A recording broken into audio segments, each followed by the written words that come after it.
Hi! Paneer mushrooms fried రైస్‌లు కాకుండా ఈసారి paneer gobi fried rice చేసుకుందాం. ప్యాన్ పెట్టుకుని ప్యాన్‌లో ఆయిల్ వేసుకుని, జీడిపప్పు కొంచెం ఫ్రై అయ్యాక ఆనియన్స్ కొంచెం బ్రౌన్ కలర్ వచ్చే వరకు వేపుకోవాలి.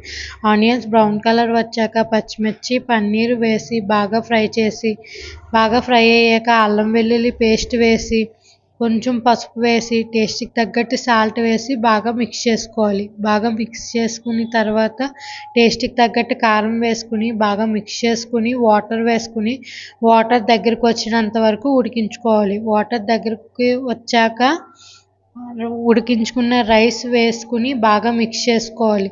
బాగా మిక్స్ చేసుకున్న తర్వాత కొత్తిమీర జల్లుకుని ఫ్రై చేసుకున్న గోబీని వేసి బాగా మిక్స్ చేసుకుంటే టేస్టీగా ఫ్రైడ్ రైస్ రెడీ.